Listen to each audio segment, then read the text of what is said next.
नमस्कार, मैं आरबी सिंह यादव और आप देख रहे हैं मेरा YouTube channel RB Singh Yadav editor.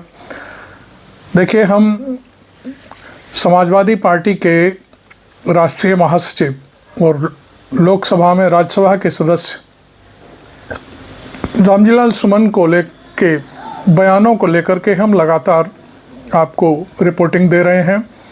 जब ये बयान उन्होंने संसद में दिया था, हमने पहले ही दिन आपको उनका बयान सुनवाया था और सारी बातें कही थी। हालांकि मसला क्या है मैं आपको बता दूं। मसला ये है कि जो भारतीय जनता पार्टी के जो लोग हैं, जो अपने को हिंदू कहते हैं, सनातनी कहते हैं, वो लोग मुसलमानों पर ज़बरदस्त टारगेट कर रहे हैं। कभी मस्जिद के नीचे मंदिर खोजते हैं, कभी कुछ करते हैं, कभी कुछ करते हैं, और अंत में उन्होंने ये कहना भी शुरू कर दिया कि अब औरंगजेब की भी कब्र खोदेंगे, उसको भी हटा देंगे।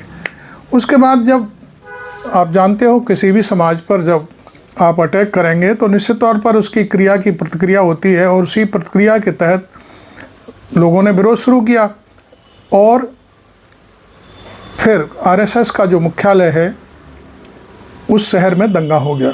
तो ये तो एक बात रही। दूसरी बात, लोगों ने मुस्लिम समुदाय को बाबर की औलाद कहना शुरू कर दिया। जब बाबर की औलाद, बाबर का डीएनए है और इस तरह की जब बातें उठनी शुरू हुई तो संसद चल रही है।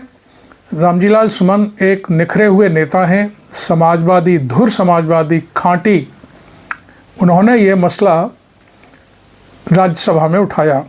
एक उनका 5-6 मिनट का वीडियो है जो हमने आपको पहले भी दिखाया था, 1-2 बार फिर अपने वीडियो में हम दिखा चुके हैं। उन्होंने इस बात को कहा कि देखिए, इतिहास के पन्ने में आप जाओगे तो निश्चित तौर पर आप मुसलमानों को कुछ भी कहोगे। ठीक है भाई, आपकी अपनी पार्टी है, आपकी अपनी सोच है और आप बोल सकते हो जो कुछ भी है, चूँकि आज़ादी है बोलने की संविधान के तहत।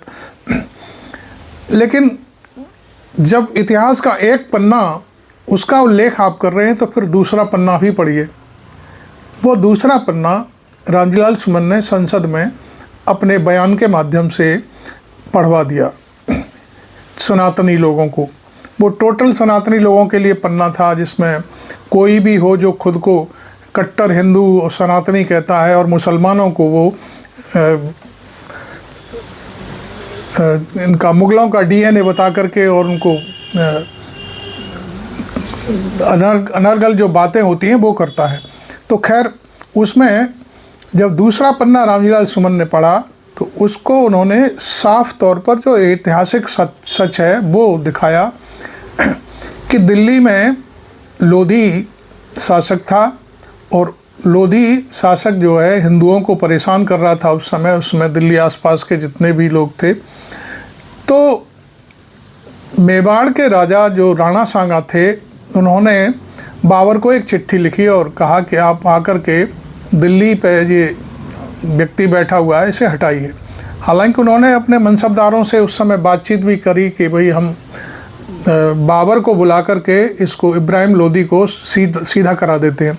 लेकिन तमाम मनसबदारों ने कहा कि नहीं, वो यहीं पर जम गया तो दिल्ली में आकर बैठ गया, तब क्या होगा।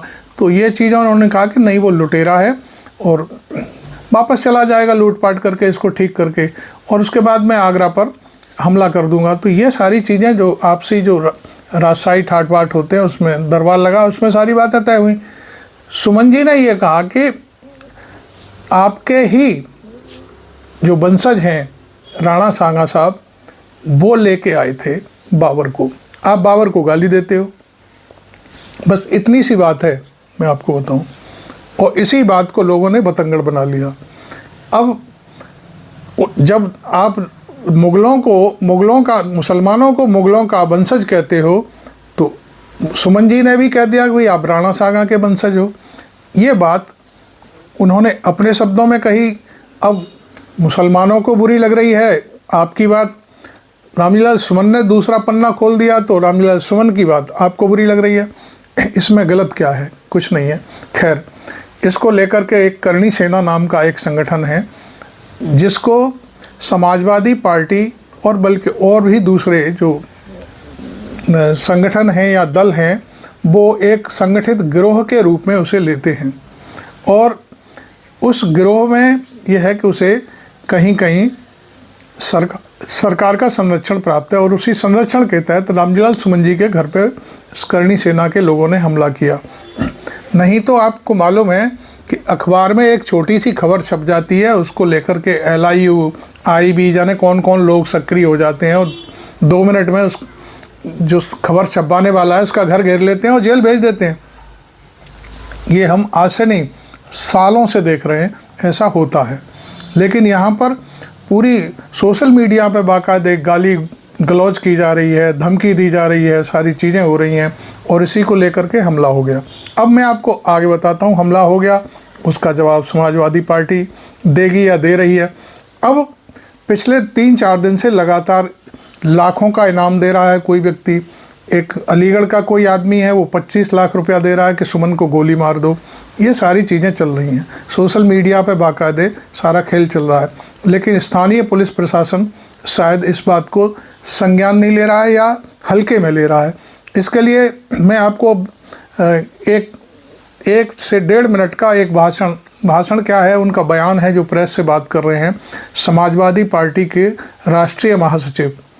राष्ट्रीय प्रमुख महासचिव रामगोपाल यादव, जो पार्टी के प्रवक्ता भी हैं एक तरह से और वो होल सोल इंचार्ज भी हैं अखिलेश यादव के बाद। उन्होंने क्या कहा है वो आपको हम सुनवा देते हैं, देखिए। को उछाल के और मार पीट के ले गए थे, इन्होंने कुछ किया?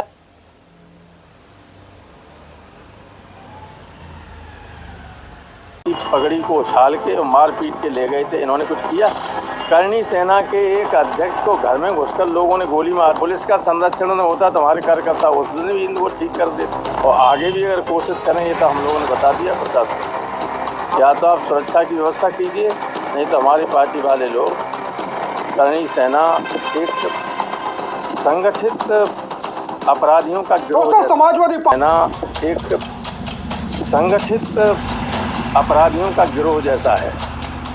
अभी मैंने जब ये कहा था आपने देखा होगा कि एक मामले में गुजरात की पुलिस ने करणी सेना के अध्यक्ष की पगड़ी को उछाल के और मार पीट के ले गए थे, इन्होंने कुछ किया?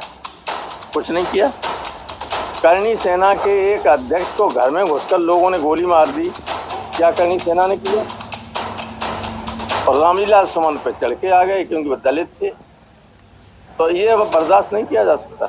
PDA इनको ऐसा करारा जवाब देगा कि ठीक हो जाए। सर उस धमकी का हम लोग जवाब दे सकते, तो पुलिस का संरक्षण न होता तो हमारे कार्यकर्ता उस दिन भी इनको ठीक कर देते और आगे भी अगर कोशिश करेंगे तो हम लोगों ने बता दिया प्रशासन, या तो आप सुरक्षा की व्यवस्था कीजिए, नहीं तो हमारी पार्टी वाले लोग करणी सेना एक संगठित अपराधियों का गिरोह जैसा। सुना दो।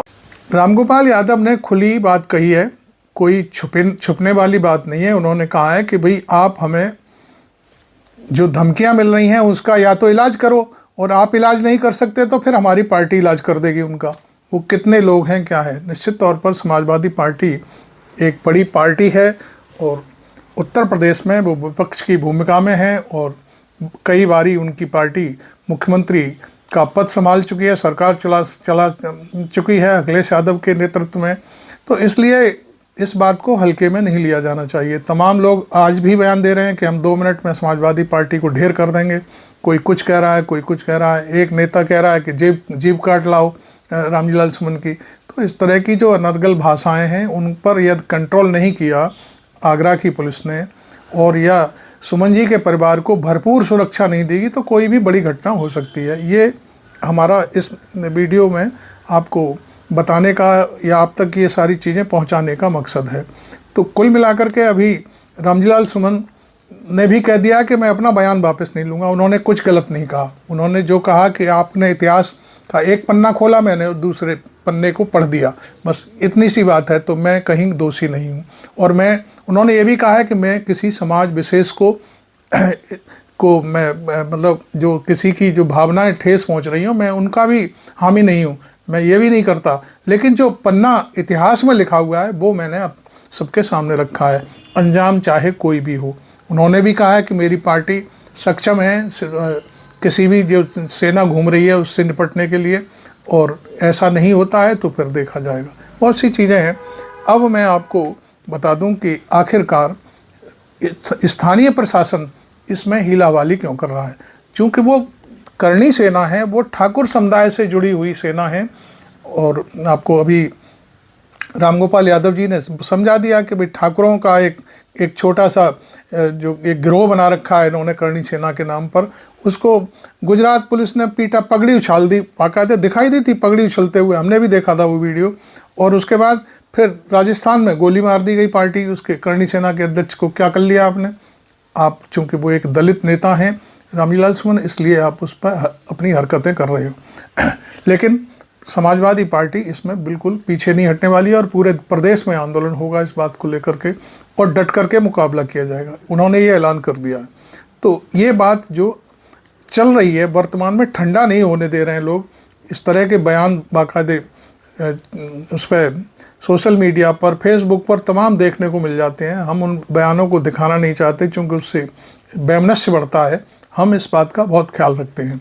तो खैर, आपको ये वीडियो कैसा लगा ज़रूर बताएं, और चैनल अभी तक सब्सक्राइब नहीं किया है तो ज़रूर कर लें, और वीडियो को लाइक भी करें। Thank you very much. मैं आरबी सिंह यादव।